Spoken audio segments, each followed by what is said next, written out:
ओम अज्ञानतिमिरान्धस्य ज्ञानाञ्जनशलाकया चक्षुरुन्मीलितं येन तस्मै श्रीगुरवे नमः। श्रीचैतन्यमनोभीष्टं स्थापितं येन भूतले स्वयं रूपदा मह्यं ददाति स्वपदान्तिकं। वन्देऽहं श्रीगुरो चित्पदकमलं श्रीगुरून् वैष्णवांश्च श्रीरूपं साग्रजातं सैगं रघुनाथं तं सजीवं साद्वैतं सावधूतं परिजनसहितं कृष्णचैतन्यदेवं श्रीराधा कृष्णपादान् सैगं ललिता श्रीविशाखान्वितांश्च। हे कृष्णा करुणा सिंधु दीनबंधु जगतपते गोपेश गोपिकाकांत राधा कांत नमस्तुते। तप्त कांचन गौरांगी राधे वृंदावनेश्वरी वृषभानुसुते देवी प्रणमामि हरिप्रिये। वाञ्छाकल्पतरुभ्यश्च कृपा सिन्धुभ्य एव च पतितानां पावनेभ्यो वैष्णवेभ्यो नमो नमः। जय श्री कृष्ण चैतन्य प्रभु नित्यानंदा श्री अद्वैत गदाधर श्रीवासादि गौर भक्तवृंदा।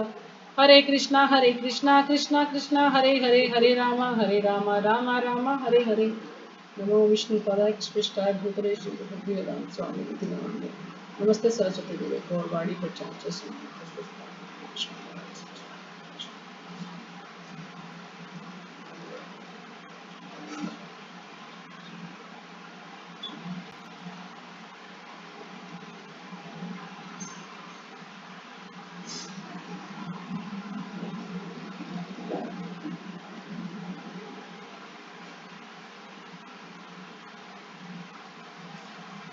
तो आज हम पढ़ेंगे श्रीमद् भगवद गीता यथारूप। इसमें 18 अध्याय हैं, 700 श्लोक हैं और अभी हम पढ़ रहे हैं अध्याय 10 और श्लोक संख्या हम कर रहे हैं चौथा और पांचवा श्लोक।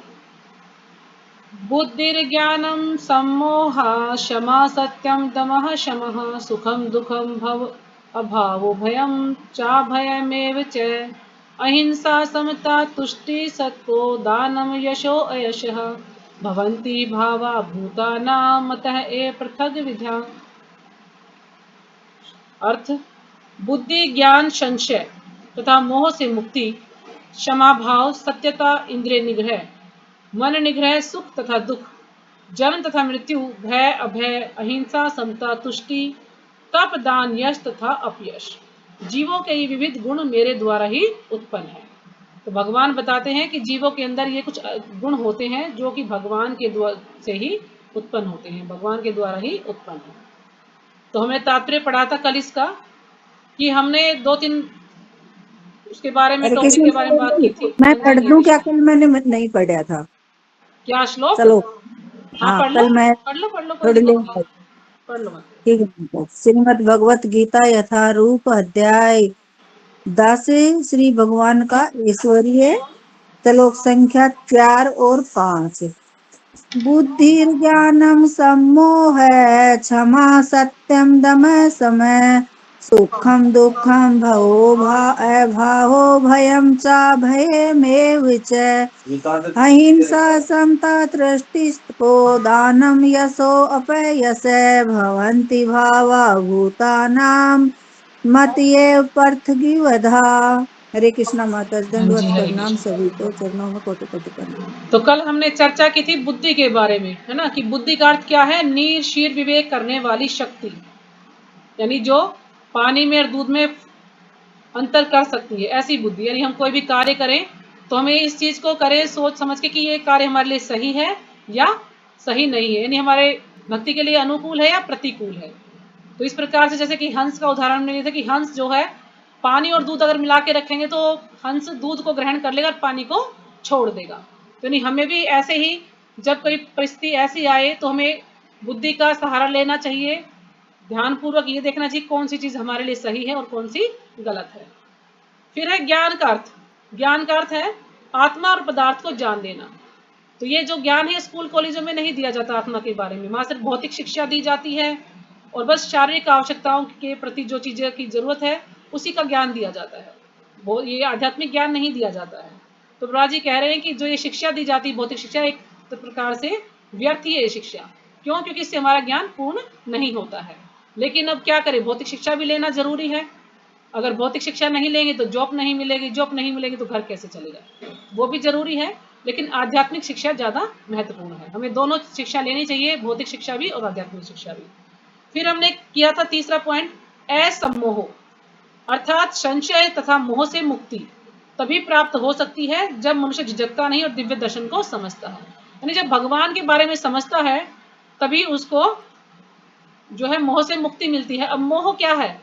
मोह है एक तरफ से अज्ञानता, यानी इंसान जब तक भगवान से जो अज्ञान में रहता है, वो मोह जैसे बिल्कुल किसी चीज के लिए पागल हो जाता है ना इंसान, भाई ये चीज मुझे चाहिए तो चाहिए, ऐसा है मोह, उसको कहा जाता है मोह। यानी बिल्कुल भ्रमित हो जाता है, उसको बिल्कुल एक चीज का भ्रम सा हो जाता है ना, भाई ये चीज चाहिए मुझे, तो वो है मोह।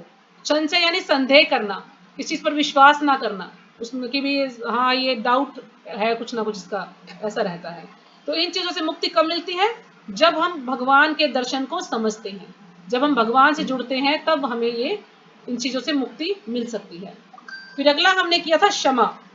क्षमा का अभ्यास करना चाहिए। तो हमने किया था कि क्षमा, हमें हमेशा ऐसा बनना चाहिए कि लोगों को क्षमा करना सीखना चाहिए। अगर कोई छोटे मोटे अपराध करते हैं तो उन्हें क्षमा कर देना चाहिए। लेकिन कोई बड़ा अपराध करे, मान लीजिए कोई हमारा सर फोड़ दे, तो क्या उसे क्षमा करेंगे? फिर तो हमें कुछ ना कुछ उसको बोलना ही पड़ेगा, उसको जो है कुछ ना कुछ दंड देना ही पड़ेगा ताकि आगे से गलती ना करे।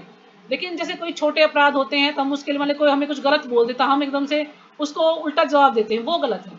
तो हमें क्षमा करना सीखना चाहिए कि कोई बात नहीं, उसने बोल दिया, ठीक है, वो उसका स्वभाव है, लेकिन मैं अपने स्वभाव को क्यों चेंज करूं दूसरे के लिए ना? दूसरे का स्वभाव यदि खराब है तो मैं अपना स्वभाव क्यों चेंज करूं?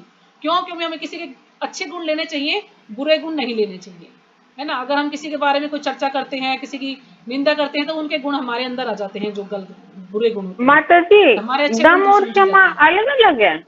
हाँ जी, दम और क्षमा अलग अलग है। एक दमय का अर्थ दम है है इंद्रियों को, इंद्रियों को कंट्रोल करना, इंद्रिय संयम जी, दमय का अर्थ है, और और क्षमा का क्षमा है अर्थ है कि ये क्षमा क्षमा करना। करना। हाँ जी। तो लेकिन फिर हमने किया था सत्य के बारे में, कि हमें व्यक्ति को हमेशा सत्य ही बोलना चाहिए। क्यों? क्योंकि चाहे कैसी परिस्थिति हो, सत्य ही बोलना चाहिए। लेकिन जैसे कि मैंने बात बताया था, कभी ऐसी परिस्थिति हो, किसी की जान, अगर हमारा थोड़ा सा झूठ बोलने से जान बच जाती है, तो वो झूठ सत्य के बराबर है। जैसे कि आपने महाभारत में देखा होगा ना, जब द्रोणाचार्य को मारना था, तो भगवान ने युधिष्ठिर महाराज को कहा था कि तुम बोलो कि अश्वत्थामा मारा गया। लेकिन युधिष्ठिर महाराज जो है सत्य के लिए फेमस थे, वो सत्य बोल सकते थे, वो झूठ बोल ही नहीं सकते थे। तो भगवान ने क्या किया? भगवान को झूठ बुलवाना था, तो भगवान ने क्या किया? एक हाथी मारा गया, अश्वत्थामा नाम का एक हाथी था, उसको मारा गया। और युधिष्ठिर महाराज ने बोला कि अश्वत्थामा मारा गया, लेकिन वो आगे कुछ बोलते, इससे पहले भगवान ने इतनी तेज जो है करताल और ये सब बजवाना शुरू कर दिया कि वो अपनी जो बात थी वो द्रोणाचार्य सुन ही नहीं पाए कि अश्वत्थामा हाथी मारा गया, हाथी नहीं सुन पाए। बस उन्होंने इतना सुना अश्वत्थामा मारा गया, और द्रोणाचार्य ने अपने अस्त्र शस्त्र जो है छोड़ दिए, और फिर अर्जुन ने उनको मार दिया। नहीं, अर्जुन ने नहीं, उन्हें उसने जो क्या नाम है, दृष्टद्युम्न ने उसको मार दिया, द्रोणाचार्य को। क्योंकि दृष्टद्युम्न का जन्म इसलिए होता कि द्रोणाचार्य का वध करने के लिए दृष्टद्युम्न ने उनको मार दिया। तो इस प्रकार से कभी, अब भगवान उसको झूठ बोलने के लिए कह रहे हैं तो उनको बोलना चाहिए था, लेकिन वो अपनी बात पर थे कि नहीं, मैं उसे सत्य ही बोलूंगा, झूठ कभी। तो इसलिए तो द्रोणाचार्य ने जब सुना कि युधिष्ठिर महाराज बोल रहे हैं, तो उन्होंने यकीन हो गया कि युधिष्ठिर महाराज कभी झूठ नहीं बोलते, इसलिए उन्हें यकीन हो गया अश्वत्थामा मारा गया। तो नहीं, भगवान कह रहे तो हमें बोलना चाहिए था। फिर आगे हम करते हैं दमय। दमय के बारे में हमने चर्चा की थी कि दमय का अर्थ है इंद्रियों को व्यर्थ के विषय भोग में न लगाया जाए। यानी जो इंद्रियों की जो मांग है, यानी जो जरूरी मांग है इंद्रियों की, वो हमें उसको देना चाहिए, लेकिन व्यर्थ की मांगों को पूरा नहीं करना चाहिए। अब इंद्रियां चाहें कि हमें कोई फिल्म देखनी है, बेकार की फिल्म देखनी है, वो हमें नहीं देखना चाहिए। बेकार की बातें सुननी है, वो नहीं सुनना चाहिए, है ना? कोई ऐसा खाना है जो हमारे लिए सही नहीं है, प्याज लहसुन है या मांसाहार है, या जिसका भोग नहीं लगा है, हमें ऐसा भोजन ग्रहण नहीं करना चाहिए। तो उसके लिए हम जो है, अगर इंद्रियों, मान लीजिए कुछ इच्छा भी है मन की कि मेरे को ये खाना है, तो हम वो चीज घर में बनाएं, भगवान को भोग लगाएं, तो फिर हम उसको ग्रहण कर सकते हैं, उसमें हमें पाप नहीं लगा। लेकिन हम अपनी तुष्टि के लिए बनाएंगे और उसको ग्रहण करेंगे, भगवान को भोग नहीं लगाएंगे, तो वो एक किस्म से पाप ही हो जाएगा कि हम पाप खा रहे हैं। तो इस चीजों से हमें बचना चाहिए। इसलिए हमें अपनी इंद्रियों को संयम में रखना है, कंट्रोल में रखना है अपनी इंद्रियों को, कि हमें ऐसा कुछ भी उनसे ना करें जो कि हमारी भक्ति के प्रतिकूल हो, भक्ति के अनुकूल हो, वही हमें करना चाहिए। फिर है शास्त्र मर्मज्ञ साधु पुरुष। अब शास्त्र मर्मज्ञ क्या है? जो कि शास्त्रों का अध्ययन करता है निरंतर, लगातार शास्त्रों का अध्ययन करने वाले को शास्त्र मर्मज्ञ बोलते हैं, ठीक है? और साधु पुरुष तो साधु होते हैं जो, और गुरु गुरु तथा महान विचारकों की संगति में रहकर विचार भक्ति शक्ति का विकास करना चाहिए। यानी जो हमें कोई भी, शास्त्र का अध्ययन करे माता जी। हाँ जी, जो लगातार शास्त्रों का अध्ययन करे उसको शास्त्र मर्मज्ञ बोलते हैं। ठीक है, तो यानी हमें कोई भी विचार शक्ति का प्रयोग करना चाहिए। किस प्रकार से? इन तीनों का मत जानकर हमें कोई भी बात करते हैं, कुछ भी सोचते हैं, तो यानी साधु, शास्त्र और गुरु, इन तीनों की बातों पर हमें विचार करना चाहिए। इनके पद चिन्हों पर ही हमें चलना चाहिए। अपने मन गढ़ंत तरीकों से हमें कुछ भी नहीं करना चाहिए। ठीक है, फिर हमने किया था दुख, कि दुख क्या है। वास्तव में असली दुख ये है कि हम जब भगवान की भक्ति ना कर पाए, भगवान के प्रति कोई सेवा है उसको हम ना कर पाए, या हमें दुख इसलिए होना चाहिए कि आज मेरा जप रह गया, आज मैं अध्ययन नहीं कर पाया, आज मैं भगवान की कोई सेवा नहीं कर पाया। तो इस प्रकार से वो असली दुख है जो कि हमें भक्ति ना करने दे। लेकिन कोई छोटे मोटे दुख जो हमारे जीवन में आते हैं वो दुख नहीं है। वास्तव में दुख क्या है? जो कि हमें भक्ति से दूर ले जाए, हमें भक्ति के प्रतिकूल हो जो कार्य, वो वास्तव में दुख का कारण है। तो ऐसी चीजों का हमें परित्याग कर देना चाहिए जो भक्ति के प्रतिकूल है, और जो भक्ति के अनुकूल है उनको ही हमें अपनाना चाहिए। अब हम आगे पढ़ते हैं। ये तो हमने जो कल पढ़ा था उसका रिवाइज किया है। अभी आगे पढ़ते हैं। भव, भव अर्थात जन्म का संबंध शरीर से है। जन्म का संबंध शरीर से है। जहां तक आत्मा का प्रश्न है वह न तो उत्पन्न होता है न मरता है। आप सबको पता है, इतना तो सबको ज्ञान हो गया कि आत्मा का कभी जन्म नहीं होता, ना आत्मा की मृत्यु होती है। आत्मा हमेशा अजर और अमर रहती है। इसकी व्याख्या हम भगवद गीता के प्रारंभ में ही कर चुके हैं ना। शुरुआत में ही दूसरे अध्याय में जाकर हमें आत्मा और परमात्मा के बारे में ही पढ़ा था। जन्म तथा मृत्यु का संबंध इस भौतिक जगत में शरीर धारण करने से है। अब जन्म मृत्यु क्यों होता है? क्योंकि हमने इस भौतिक जगत में जो है शरीर धारण किया है। हम माया के प्रभाव में फंस गए हैं। माया के प्रभाव है हमारा, क्योंकि हम भौतिक संसार में हैं, इसलिए हम बद्ध हैं और बार बार इसलिए जन्म मृत्यु होता है। लेकिन यदि हम स्वर्गलोक में होते या हम भगवान के धाम में होते तो स्वर्गलोक में भी जन्म मृत्यु तो है, लेकिन रोग और बुढ़ापा नहीं है। वहां पर कोई बीमार नहीं होता, कोई बूढ़ा नहीं होता, लेकिन जन्म मृत्यु वहां पर भी। लेकिन यदि भगवान के धाम में हम चले जाएं तो हमें जन्म मृत्यु रोग बुढ़ापा ये चार चीजें हमें नहीं सताएंगी। वहां ना किसी का जन्म होता है ना मृत्यु होती है। तो इसलिए हमें इसलिए प्रयास करना चाहिए। हमें ये नहीं सोचना चाहिए कि आखिर मैं इस भौतिक संसार में आया क्यों। हमें ये सोचना चाहिए कि इस भौतिक संसार से निकला कैसे जाए, हम कैसे जो है भगवान के धाम पहुंच पाए। उसके लिए हमें प्रयत्न करना चाहिए, उसके लिए हमें प्रयास करना चाहिए, हमें तपस्या करनी चाहिए, उसके लिए मेहनत करनी चाहिए ताकि हम भगवान के धाम जा पाए। भय तो भविष्य की चिंता से उद्भूत है। अब जिसको देखो वही भय से ग्रस्त रहता है ना।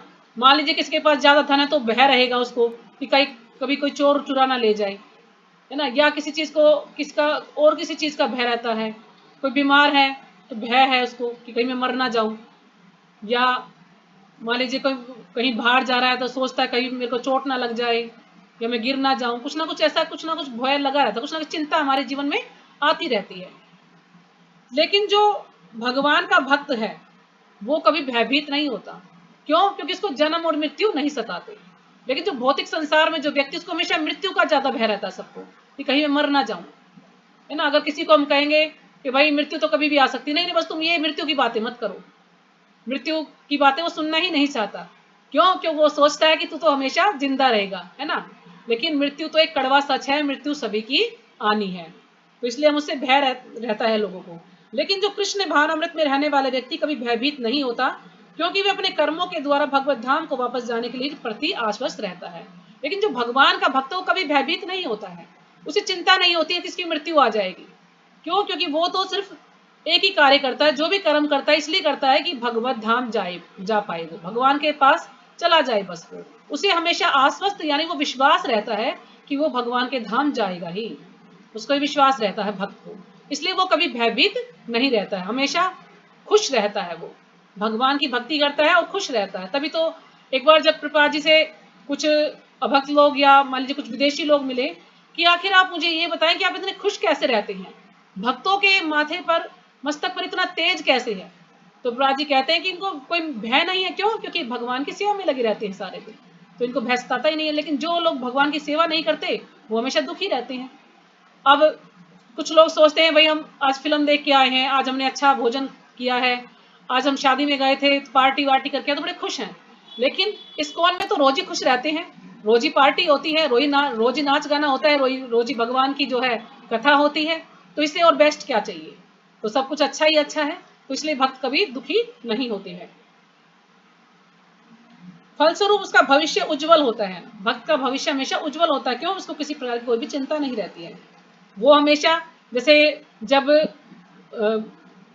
ब्रज में जब लोग, कोई भी राक्षस आता था वृंदावन में, तो उनके जो साथी थे भगवान के बाल ग्वाल, वो कोई भी चिंता नहीं करते थे।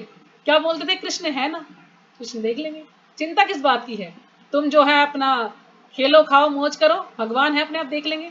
तो इसी प्रकार से जो भक्त है वो भी भय से मुक्त हो जाता है, उसको चिंता नहीं है, उसको ये सोचता कि कृष्ण है ना, वो अपने आप देख लेंगे, तो चिंता नहीं करता है। किंतु अन्य लोग अपने भविष्य के विषय में कुछ नहीं जानते, उन्हें इसका कोई ज्ञान नहीं होता कि अगले जीवन में क्या होगा। लेकिन जो भक्त हैं, जो भगवान से नहीं जुड़े हैं, तो उन्हें ज्ञान नहीं होता कि उनके जीवन में क्या चल रहा है, क्या होने वाला है, उनके भविष्य में कुछ नहीं पता है उनको। फलस्वरूप निरंतर चिंताग्रस्त रहते हैं, बस हमेशा चिंता करते रहते हैं। चिंता रहती है, पता नहीं बच्चे पढ़ेंगे नहीं पढ़ेंगे, इनको अच्छी जॉब मिलेगी कि नहीं मिलेगी, पता नहीं ये क्या करेंगे, ये घर बनेगा कि नहीं बनेगा, ये होगा कि नहीं होगा, है ना, कुछ ना कुछ चिंताएं लगी रहती हैं हम सबको।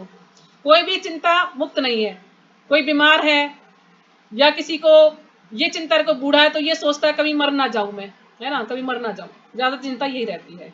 लेकिन भक्त जो है हमेशा खुश रहते हैं। यदि हम चिंता मुक्त होना चाहते हैं तो सर्वोत्तम उपाय यह है कि हम कृष्ण को जानें तथा कृष्ण भावनामृत में निरंतर स्थित रहें। इस प्रकार हम समस्त भय से मुक्त रहेंगे, है ना। जब हम कृष्ण को जान लेंगे, कृष्ण से जुड़ जाएंगे, तो हम हमेशा चिंता मुक्त रहेंगे। हमें विश्वास होगा कि भगवान जो कुछ करेंगे अच्छा ही करेंगे, भगवान हमारे साथ कभी गलत नहीं करेंगे। जैसे कि आपने सबने कथा सुनी है ना, बीरबल की और अकबर की, कि भगवान जो करते हैं अच्छा ही करते हैं। तो अकबर ने कहा कि एक बार वो शिकार पर चले गए और वहां पर उनकी जो है उंगली कट गई। तो बीरबल ने क्या बोला कि भगवान जो करते अच्छा ही करते। बोले अच्छा क्या किया भगवान ने? तो एक फिर क्या हुआ कि उनको उन्होंने इस गुस्से में आकर के और उसको बीरबल को जेल में डाल दिया कि मेरी तो उंगली कट गई और तुम कहते हो अच्छा किया भगवान ने। ऐसा क्या अच्छा किया भगवान ने? तो फिर वो अकेले जाते हैं, तो वहां पर कुछ लोग आते हैं, उनको पकड़ कर ले जाते हैं बलि देने के लिए। लेकिन जैसे देखते हैं कि उनकी उंगली कटी हुई तो उसको छोड़ देते हैं कि ये तो, इसमें तो कमी है, तो इसको, ये खंडित है, इसको हम जो है इसकी बलि नहीं दे सकते। फिर वो घर आते हैं तो उससे बीरबल से पूछते हैं कि भाई चलो मेरी तो जान बच गई, लेकिन तुम्हारे लिए क्या अच्छा हुआ, तुम्हें तो जेल में डाल दिया मैंने। कहने लगा अगर मैं तुम्हारे साथ होता, महाराज आपके साथ होता, तो फिर मुझे पकड़ ले जाते, तो इसलिए मेरे लिए अच्छा ही हुआ ना, भगवान ने मुझे जेल में डलवा दिया और आपको उंगली कट गई तो आपको बचा दिया, ये तो दोनों की जो है बलि दी जाती। तो इसलिए भगवान हमेशा अच्छा ही करते हैं, लेकिन हम उस समय सोच नहीं पाते कि भगवान की क्या योजना है, भगवान ने क्या अच्छा किया हमारे लिए।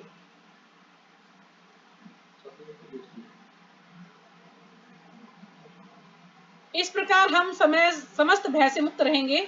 श्रीमद् भागवत में 11.2.37 में कहा गया है, भयम द्वितीया भी निवेशतः स्यात्। भय तो हमारे मायापाश में फंस जाने से उत्पन्न होता है। भय किस लिए उत्पन्न होता है?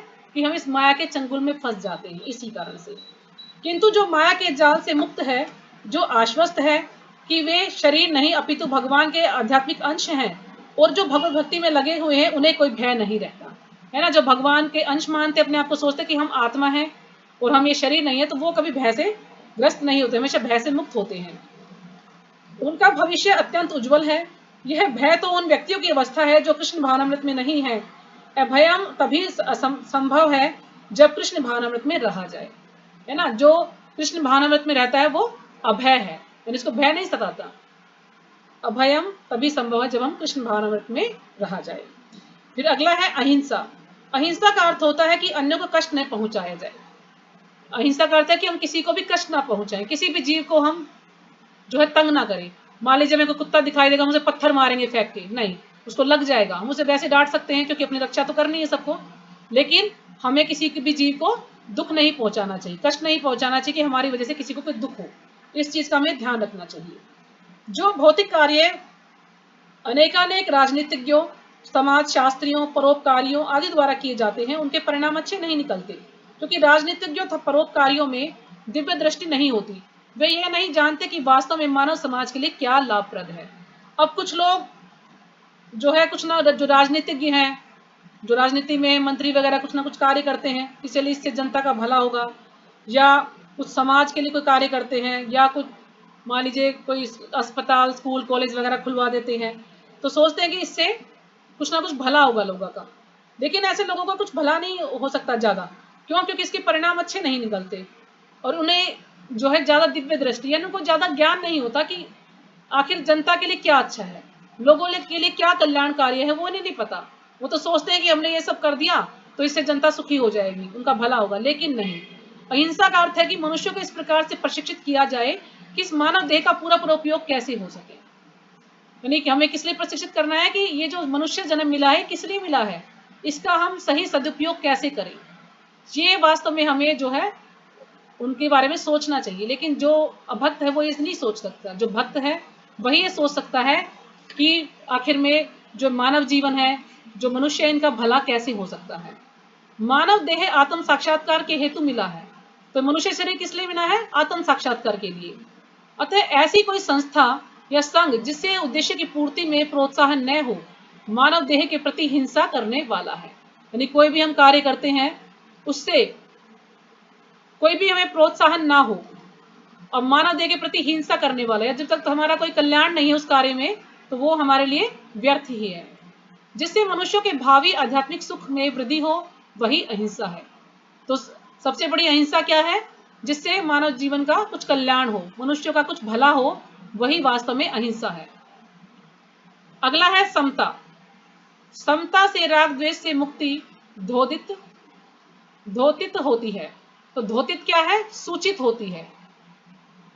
यानी समता से राग द्वेष से मुक्ति धोतित होती है। न तो अत्यधिक राग अच्छा होता है और न ही अत्यधिक द्वेष। यानी ना तो हमें किसी से ज्यादा प्रेम करना चाहिए, आसक्ति रखनी चाहिए, और ना ही किसी से ज्यादा हमें घृणा करनी चाहिए कि हम किसी को देखकर बिल्कुल, वो कहते हैं ना, कोई भी आता है तो हम एकदम से मुंह बन जाए हमारा कि व्यक्ति क्यों आ गया। यानी हमें ना किसी से ज्यादा घृणा करनी है, ना ही ज्यादा किसी से आसक्ति रखनी है, प्रेम करना है। इस भौतिक जगत को माता जी वो दो चीज क्या होता है? सूचित करना माता जी, सूचित सूचित क्या माता जी? सूचित। सूचित? हाँ जी, सूचना या दर्शाना कोई चीज, संकेत होता है ना कि ये जो राग द्वेष है ये समता, ये सूचित करते हैं। तो इस भौतिक जगत को राग द्वेष से रहित होकर स्वीकार करना चाहिए। यानी जो भौतिक जगत है हमें इसे राग द्वेष से रहित होकर स्वीकार करना, ना ही किसी से ज्यादा प्रेम होना चाहिए, ना ही किसी से ज्यादा घृणा होनी चाहिए। दोनों में समान रहना चाहिए, हमेशा समता करते समान रहना चाहिए दोनों में। जो कुछ कृष्ण भावनामृत को संपन्न करने में अनुकूल हो उसे ग्रहण करें, और जो प्रतिकूल हो उसका त्याग कर दे। तो जो हमारे लिए अनुकूल है, भक्ति के अनुकूल है, उसे ही हम अपनाएं, और जो भक्ति के प्रतिकूल है उसका त्याग कर दें हम। यही समता है। कृष्ण भावनामृत युक्त व्यक्ति को न तो कुछ ग्रहण करना होता है, न त्याग करना होता है। उसे तो कृष्ण भावनामृत संपन्न करने में उसकी उपयोगिता से प्रयोजन रहता है। तो यानी जो कृष्ण भावनामृत से जुड़ गया है उसको ना ही तो कुछ भी मतलब उसको ग्रहण करना होता है, ना ही कुछ त्यागना होता है। क्यों? क्योंकि वो तो हमेशा भगवान की भक्ति में लगा रहता है, भगवान की सेवा में ही लगा रहता है।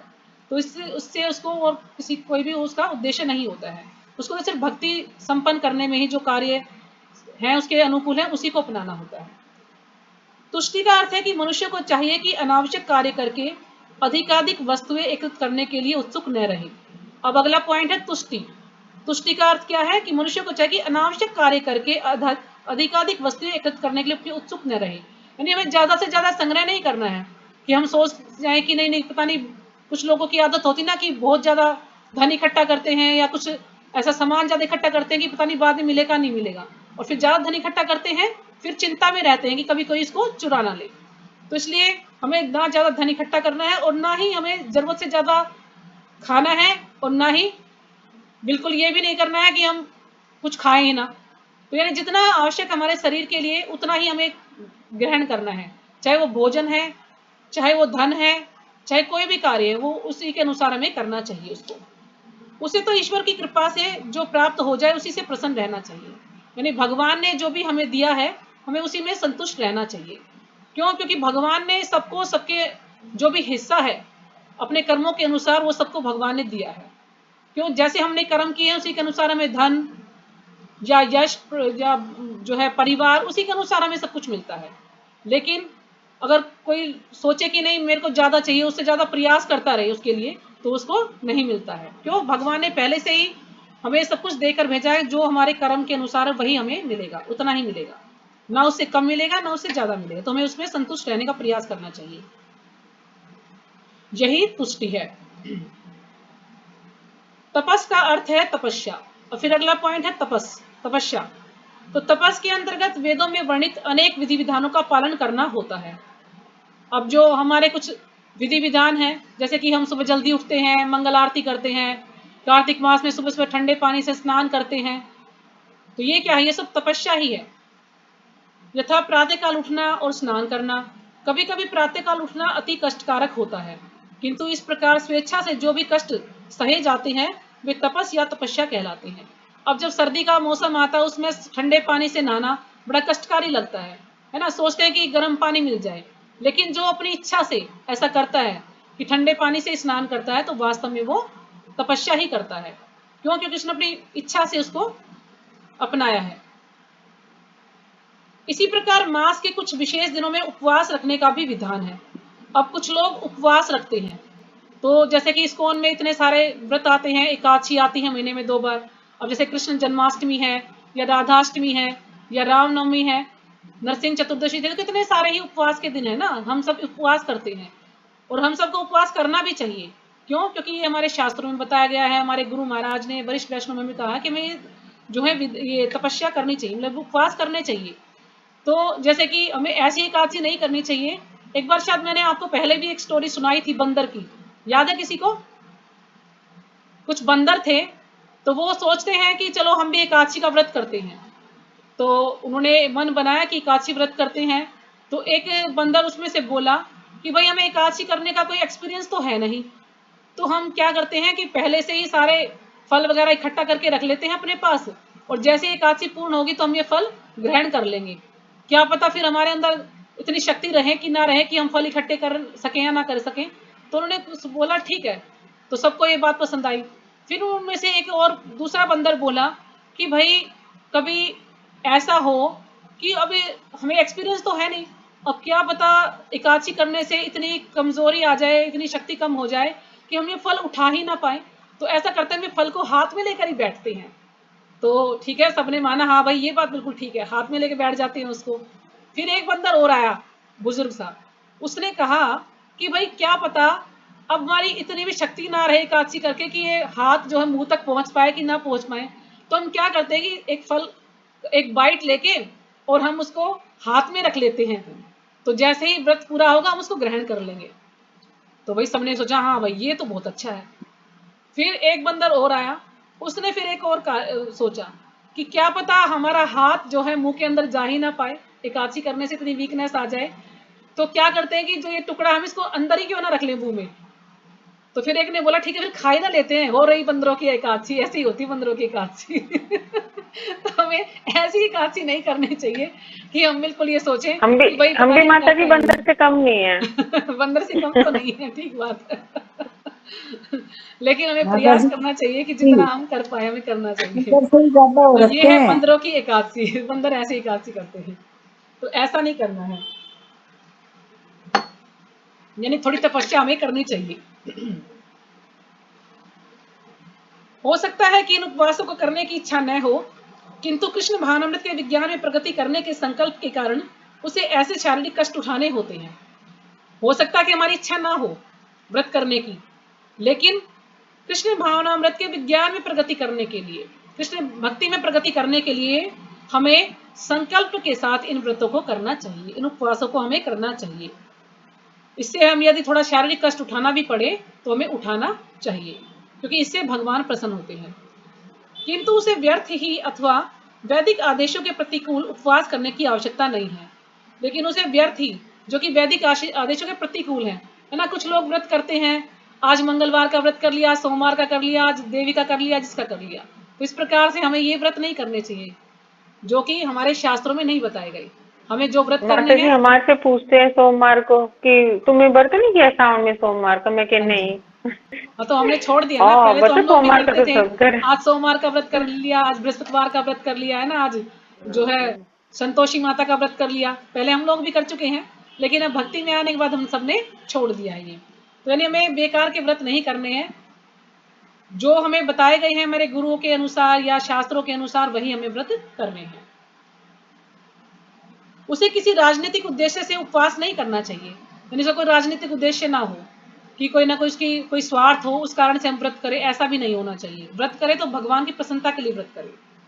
भगवत गीता में इसे तामसी उपवास कहा जा गया है, तथा किसी भी ऐसे कार्य में जो तमोगुण या रजोगुण में किया जाता है आध्यात्मिक उन्नति नहीं होती। यदि हम कोई भी कार्य करते हैं, कोई भी व्रत करते हैं, सतोगुण में रहकर करना चाहिए, ना कि तमोगुण में और रजोगुण में रहकर कोई व्रत करते हैं, तो उससे हमारी कोई आध्यात्मिक उन्नति नहीं होती है। किंतु सतोगुण में रहकर जो भी कार्य किया जाता है वह समुन्नत बनाने वाला है। यानी हम कोई भी सतोगुण में कोई कार्य करते हैं तो हमें समुन्नत यानी बिल्कुल हमें संपन्न करने वाला है हर चीज में। तो ऐसा हमें व्रत करना चाहिए जिससे भगवान प्रसन्न हो और जिससे हमारी कोई आध्यात्मिक प्रगति हो, तभी हमें वो व्रत करना चाहिए, अन्यथा हमें कोई व्रत नहीं करना चाहिए। अतः वैदिक आदेशों के अनुसार किया गया उपवास आध्यात्मिक ज्ञान को समुन्नत बनाता है, यानी उसको संपन्न बनाता है। कोई भी हम उपवास करते हैं, वैदिक आदेशों के अनुसार कोई भी उपवास करते हैं, तो जो हमारे आध्यात्मिक ज्ञान है, हमें जो भक्ति है, उसमें हमें उसको संपन्न करता है, संपन्न बनाता है उसको, तो वो अच्छा है, तो हमें वही व्रत करना चाहिए। अब हम आते हैं दान पर, कि जहां तक दान का संबंध है, मनुष्य को चाहिए कि अपनी आय का 50% किसी शुभ कार्य में लगाए। और यह शुभ कार्य है क्या? यह है कृष्ण भावनामृत में किया गया कार्य। तो हमें क्या करना है कि 50%, क्योंकि रूप गोस्वामी बताते हैं कि हमें 50% अपनी आय का 50% भक्ति में लगाना चाहिए। लेकिन आजकल कलयुग में हम देख रहे हैं कि लोगों के पास इतने सारे कार्य है, इतना खर्च है कि वही जैसे बच्चों की पढ़ाई के लिए बहुत ज्यादा पैसा चाहिए और चीजों के लिए चाहिए, तो हम 50% तो कम से कम 10% हमें भक्ति में लगाना चाहिए, भगवान के कार्य में लगाना चाहिए। और 10% भी कोई ना लगा सके तो जिसकी जितनी श्रद्धा हो, हमें सबको दान अवश्य करना चाहिए। ऐसा नहीं है कि हम सोचे कि मेरे पास तो बिल्कुल भी नहीं है, मैं दान नहीं कर सकता। चाहे उसके पास 100 रुपए ही है दान करने के लिए, उसको करना चाहिए। एक नियम बनाना चाहिए कि मुझे हर महीने इतने पैसे दान करने हैं मंदिर में, तो हमें दान अवश्य करना चाहिए। ऐसा कार्य शुभ ही नहीं अपितु सर्वोत्तम होता है। क्योंकि कृष्ण अच्छे हैं इसलिए उनका कार्य निमित्त भी अच्छा है। क्योंकि कृष्ण अच्छे हैं ना, इसलिए हमें उनके निमित्त जो भी कार्य किए गया है, जो भी कार्य हम करते हैं भगवान के निमित्त, वो अच्छे ही होते हैं सारे। अतः दान उसे दिया जाए जो कृष्ण भावनामृत में लगा हो। तो हमें दान कहाँ करना है? ऐसे व्यक्ति को दान करना है जो उस पैसे का गलत इस्तेमाल ना करे, यानी उस दान को, जो भी हम दान करते हैं, वो भगवान के कार्यों के लिए ही उसे उपयोग करें। जैसे कि प्रपात जी थे, तो प्रपात जी कोई भी उनको धन देता तो वो उसको लेते थे। लेकिन कुछ मायावादी थे तो वो कहते कि नहीं नहीं, हम जो है धन नहीं लेंगे, इस प्रकार से हम माया के उसमें जो है बन जाएंगे। लेकिन प्रपात जी क्या कहते थे, अगर कोई मुझे धन देगा तो मैं लूंगा। क्यों? क्योंकि मैं दूसरे ही पल उसको भगवान की सेवा में लगाऊंगा, भगवान के मंदिर बनाने में लगाऊंगा। तो इसलिए प्रपात जी कहते थे, तुम जो है मेरे धन के साथ एक फोटो खींचो और दूसरा फोटो खींचो कि मैं इस धन को भगवान की सेवा में लगा रहा हूँ। तो इसलिए वो कभी नहीं डरते थे इस चीज से। उनको धन लेना है लेकिन भगवान की सेवा के लिए, अपने ऊपर इस्तेमाल नहीं करते थे कि अपने उपयोग में उसको लाते थे, अपने शरीर के लिए नहीं, भगवान के लिए लेते थे उसको। तो वेदों के अनुसार ब्राह्मणों को दान दिया जाना चाहिए। अब जो वेद है उनके अनुसार क्या है, ब्राह्मण को दान दिया जाना चाहिए। पहले के समय में ऐसा ही होता कि ब्राह्मणों को दान दिया जाता था, लेकिन आजकल के ब्राह्मण हम देखते हैं कि इतने शुद्ध नहीं है ना। ब्राह्मण का कार्य था पहले कि यज्ञ करते थे, अध्ययनों को ग्रंथों को पढ़ते थे। लेकिन आजकल बहुत कम व्यक्ति ऐसे हैं जो कि इन जिसके अंदर ये गुण होंगे। सभी ज्यादातर जो कार्य ना करने के वो कार्य ब्राह्मण लोग भी आजकल करते हैं। तो हम उनको धन नहीं दे सकते, क्योंकि अगर हम किसी गलत व्यक्ति को धन देंगे तो उसका फल हमें ही भुगतना पड़ेगा। तो यह प्रथा आज भी चालू है, यद्यपि इसका स्वरूप यह नहीं है जैसा कि वेदों का उपदेश है। फिर भी आदेश यही है कि दान ब्राह्मणों को दिया जाए। वह क्यों? क्योंकि वे आध्यात्मिक ज्ञान के अनुशीलन में लगे रहते हैं। अब जो ब्राह्मण है उनको धन क्यों देना चाहिए, दान क्यों देना चाहिए? क्योंकि वो निरंतर भगवान के अध्ययन में ही, जो शास्त्र है उनके अध्ययन में ही लगे रहते हैं, भगवान की सेवा में ही लगे रहते हैं, इसलिए उनको धन देना आवश्यक है। ब्राह्मण से यह आशा की जाती है कि वह सारा जीवन ब्रह्म जिज्ञासा में लगा देगा कि ब्रह्म कौन है, भगवान कौन है, नहीं इस चीज में ही वो सारा अपना समय लगाता है। ब्रह्म जानाति ब्राह्मण, जो ब्रह्म को जाने वही ब्राह्मण है है ना, जो भगवान को जानता है वही ब्राह्मण है। इसलिए दान ब्राह्मणों को दिया जाता है क्योंकि वे सदैव आध्यात्मिक कार्य में रत रहते हैं और उन्हें जीविकोपार्जन के लिए समय नहीं मिल पाता। क्यों? क्योंकि जो ब्राह्मण है वो पहले भिक्षा मांग कर ही गुजारा करते थे, कोई बिजनेस नहीं करते थे कि उसको जो है वहां से पैसा मिल जाएगा, नहीं, जो भी जिसके घर पर भी यज्ञ कराते थे तो जिसको जो भी धन वहां से मिलता था या वो भिक्षा मांग कर लाते थे उससे ही वो अपना जीविकोपार्जन करते थे। तो इसलिए कहा गया कि ब्राह्मणों को धन दिया जाए। लेकिन आजकल के समय में जो इस्कॉन के भक्त हैं, जो वैष्णव है, उनको धन देना चाहिए ताकि वो उसका धन का सही सदुपयोग करें और उसको भक्ति में लगाते हैं। या हमें दान गौशाला में जो है दान करना चाहिए ताकि गायों की सेवा हो सके अच्छे से। इसलिए दान ब्राह्मणों को दिया जाता है क्योंकि वे सदैव आध्यात्मिक कार्य में रत रहते हैं और उन्हें जीविकोपार्जन के लिए समय नहीं मिल पाता। वैदिक साहित्य में सन्यासियों को भी दान दिए जाने का आदेश है। सन्यासी द्वार द्वार जाकर भिक्षा मांगते हैं। वे धन अर्जन के लिए नहीं अपितु प्रचारार्थ ऐसा करते हैं। यानी जो सन्यासी हैं वो धन अर्जन के लिए, कि धन चाहिए इसलिए वो द्वार द्वार नहीं जाते भिक्षा मांगने। वो किस लिए जाते हैं? ताकि प्रचार कार्य के लिए, ताकि लोगों को भगवान से जोड़ सके, भगवान के बारे में उनको ज्ञान दे सके। तो प्रचार के लिए वो जाते हैं, तो इसलिए उनको जो है भिक्षा वो मांगते हैं, तो हमें उनको भिक्षा देना चाहिए। वे द्वार द्वार जाकर ग्रस्तों को अज्ञान की निद्रा से जगाते हैं। यानी जो लोग अज्ञान में हैं, सोते रहते हैं, जो भगवान को नहीं जानते, भगवान को भूल चुके हैं, उनको जगाते हैं ग्रस्तों को, ये जो भी सन्यासी हैं, घर घर जाकर। चूंकि ग्रस्त कार्यों में व्यस्त रहने के कारण अपने जीवन के वास्तविक उद्देश्य को, कृष्ण भावनामृत जगाने को भूले रहते हैं। अतः यह सन्यासियों का कर्तव्य है कि भिखारी बनकर ग्रस्तों के पास जाएं और कृष्ण भावनाभावित होने के लिए उन्हें प्रेरित करें। तो यानी ये सन्यासियों का कार्य है, क्योंकि जो ग्रस्त लोग हैं वो इतने बिजी रहते हैं, उनके पास ना खाने का समय है ना सोने का समय है। क्यों? बिजनेस उनके इतने ज्यादा है कि वो सारे रात दिन काम ही काम करते हैं। तो ऐसे लोगों को भगवान के बारे में जगाने के लिए कि भाई तुम सो चुके हो, तुम्हें भगवान का कोई ज्ञान नहीं है, भगवान से जोड़ने के लिए जो है वो लोग जाते हैं, सन्यासी घर घर जाकर उनको एक ज्ञान देते हैं, भगवान के बारे में उपदेश देते हैं। और इसलिए उनको कहा गया कि भिखारी बनकर जाएं और ग्रस्तों के पास और उन्हें प्रेरित करें भक्ति के लिए। वेदों का कथन है कि मनुष्य जागे और मानव जीवन में जो प्राप्त करना उसे प्राप्त करे। सन्यासियों द्वारा यह ज्ञान तथा विधि वितरित की जाती है। जो सन्यासी हैं उनके द्वारा यह ज्ञान दिया जाता है और लोगों में भी बांटा जाता है इसको। अतः सन्यासी को ब्राह्मणों को तथा इसी प्रकार के उत्तम कार्यों के लिए दान देना चाहिए, किसी सनक के कारण नहीं। यदि हम सन्यासियों को और ब्राह्मणों को हमें दान देना चाहिए, किस कारण से? यानी वो अच्छे कार्य करेंगे इसलिए हमें दान देना चाहिए, किसी सनक के कारण नहीं कि कोई पागलपन है भाई हमें तो बस दान देना है, ऐसे ही दे देते हैं हम किसी को भी दान, ऐसा नहीं। हम उसको अच्छे मन से, शुद्ध मन से हमें उनको दान देना चाहिए ताकि वो उसका सही इस्तेमाल करें। और हम भी यदि उसको अच्छे मन से दान देंगे, सतोगुण में रहकर दान देंगे, तो उस दान का कुछ ना कुछ पुण्य हमें भी मिलेगा।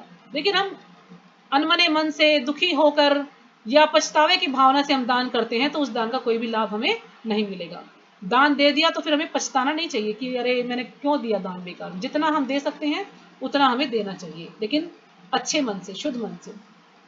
यशस भगवान चैतन्य के अनुसार होना चाहिए।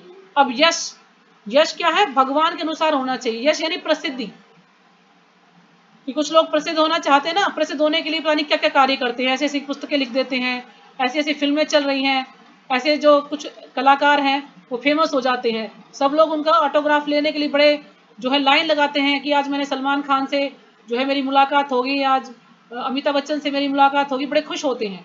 क्यों? क्योंकि वो लोग बड़े पॉपुलर होते हैं, प्रसिद्ध होते हैं। लेकिन वो यश कोई भी अच्छा नहीं है, वो यश बेकार है। उनका कथन है कि मनुष्य तभी प्रसिद्धि यश प्राप्त करता है जब वह महान भक्त के रूप में जाना जाता हो, यही वास्तविक यश है। तो वास्तविक यश क्या है? कि महान भक्त के रूप में जाना जाए। जैसे कि हमारे अमोघ लीला प्रभु जी, सब उनको जानते हैं, कितने वो फेमस हैं, है ना, हर व्यक्ति उनसे जो है बात करना चाहता है। जितने भी चैनल हैं यूट्यूब पे सब उनको बुलाते हैं, उनका इंटरव्यू ले रहे हैं, तो कितने फेमस है प्रभु जी। तो ये जो असली में वास्तविक यश यही है कि एक भक्त जो है महान भक्त के रूप में फेमस हो जाए, ये वास्तव में प्रसिद्धि है हमारी। यदि कोई कृष्ण भावनामृत में महान बनता है और विख्यात होता है तो वही वास्तव में प्रसिद्धि है। जिसे ऐसा यश प्राप्त न हो वह अप्रसिद्ध है, यानी जिसे ऐसा यश प्राप्त नहीं हुआ वो बेकार है वो। तो ये सारे गुण संसार भर में, मानव समाज में तथा देव समाज में प्रकट होते हैं। तो ये जो सारे गुण हैं ये संसार भर में मानव समाज में और देव समाज में भी प्रकट होते हैं। जो देवताओं का लोक है वहां भी प्रकट होते हैं और इस मानव समाज में भी। अन्य लोकों में भी विभिन्न तरह के मानव हैं और ये गुण उनमें भी होते हैं। अब इतने तरह के अलग अलग लोक भी हैं, 14 भुवन है, तो उनमें भी अलग अलग तरह के लोग हैं और उनमें भी ये गुण जो है होते हैं। जो भी हमने 21 गुणों की चर्चा की है तो ये सारे गुण उनमें भी होते हैं। तो जो व्यक्ति कृष्ण महानामृत में प्रगति करना चाहता है उसमें कृष्ण ये सारे गुण उत्पन्न कर देते हैं। जो भी भक्ति में प्रगति करना चाहता है उसके अंदर भगवान ये गुण अपने आप ही उत्पन्न कर देते हैं। किंतु मनुष्य को तो इन्हें अपने अंतर में विकसित करना होता है। लेकिन मनुष्य को क्या करना, अपने अंतर में यानी अपने हृदय में इनको विकसित करना है, इन गुणों को। जो व्यक्ति भगवान की सेवा में लग जाता है वह भगवान की योजना के अनुसार इन सारे गुणों को विकसित कर लेता है।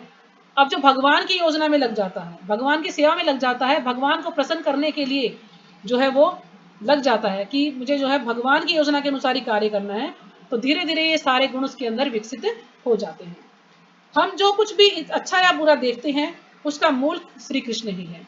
जो भी हम अच्छा देखते हैं या कुछ बुरा देखते हैं तो उनके मूल कौन है, श्री कृष्ण ही है, जड़ कृष्ण ही है। उनके द्वारा ही ये सारे कार्य होते हैं। इस संसार में कोई भी ऐसी वस्तु नहीं जो कृष्ण में स्थित ना हो। सारी वस्तुएं कृष्ण के अंदर ही है, कृष्ण में ही स्थित है। यही ज्ञान है। यद्यपि हम जानते हैं कि वस्तुएं भिन्न रूप में स्थित हैं, किंतु हमें यह अनुभव करना चाहिए कि सारी वस्तुएं कृष्ण से ही उत्पन्न है। सारी वस्तुएं अलग अलग रूप में हैं, लेकिन सब कुछ कृष्ण से ही आया है। कृष्ण ने ही सब कुछ उत्पन्न किया है, सबको बनाया है। ये हमें बार बार अनुभव करना चाहिए कि जो भी हम इस संसार में देख रहे हैं वो सब कुछ कृष्ण से ही आया है। तो यहीं पर विराम करते हैं, समय भी हो गया है। और यदि किसी को कुछ समझ नहीं है